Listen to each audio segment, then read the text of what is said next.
A bit of catch-up for those of you who were wondering how the DirectX 11 organised playtest went on the Planetside 2 PTS.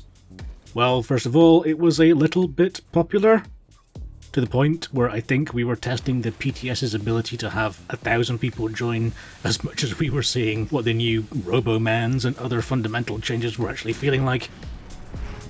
And in fact, looking back at tonight's test, I'd say that the DirectX 11 part, at least from my experience, seemed to, or at least felt like the stable bit. The server was getting hammered by people trying to join. I believe it fell over a couple of times and had to be reconfigured like a live server, which may or may not have been wholly successful. Either way, we had patches of massive lag, and I mean massive lag, like whole seconds worth of server latency.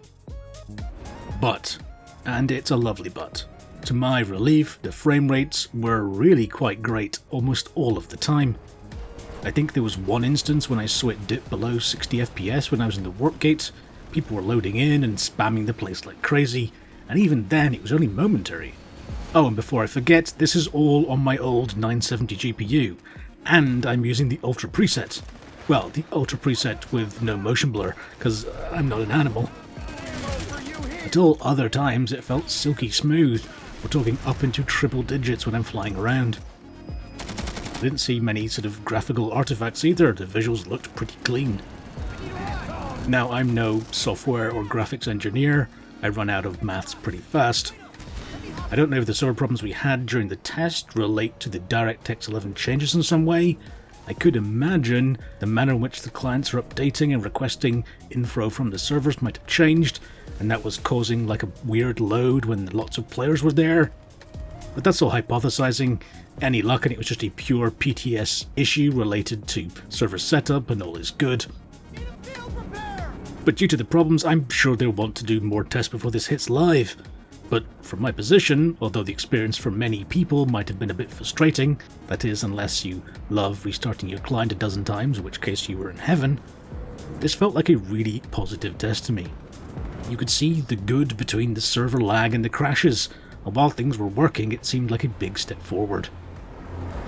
For those of you who only managed to get in briefly, the devs have confirmed on Twitter that the reward for taking part in this test, the Ninja Stars, will be granted on live early next week, so keep an eye out for that. Even if you only just managed to get in for a brief second, it's all logged. Wait, what? You didn't get a reward? Well, keep an eye out for future tests, and I'm sure there'll be more chances to earn these elusive Genji shurikens by conducting some Planetside 2 science. If you did take part, I'm interested to know, what were your experiences? Did you see decent frame rates as well in highly populated areas? Let me know your thoughts and system specs if you know them by posting in the comment section below. Right now I'll be reading every single one of them. I am looking at covering some other games in the near future. I was taking a look at The Cycle, which seems kind of interesting, kind of PvPvE. And I was also thinking we've not had a look at how things are developing in the world of Star Citizen as well. So perhaps it's time for a bit of a catch-up. Just a quick video from me, please do leave some feedback, a thumb, perhaps even a sub, it all helps me grow the channel and make videos just like this one. Anyway, thank you so much for watching, I'll see you next time. Take care.